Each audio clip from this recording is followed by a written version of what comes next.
অনুগ্রহ করে শুনবেন, বর্ধমান থেকে দীঘা যাওয়ার জন্যে ট্রেন নম্বর 03465 পুজো স্পেশাল ফেয়ার ট্রেন। এই ট্রেন এই মাসের 27 তারিখ থেকে চালু হবে। এই ট্রেন আগে মালদা টাউন থেকে ছেড়ে আসে।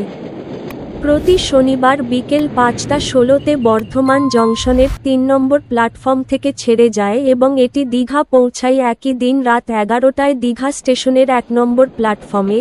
ট্রেনটির মোট যাত্রাপথ 268 কিলোমিটার, যা অতিক্রম করতে সময় লাগে 5 ঘন্টা 44 মিনিট।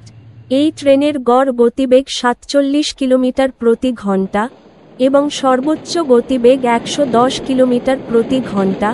এই ট্রেনটি যাত্রাপথে মোট 5টি স্টেশনে দাঁড়ায়। এই ট্রেনের জেনারেল ভাড়া 95 টাকা, স্লিপার ভাড়া 220 টাকা। ভিডিওটি ভালো লাগলে লাইক করবেন এবং সঠিক তথ্যের জন্য চ্যানেলটিকে সাবস্ক্রাইব করবেন।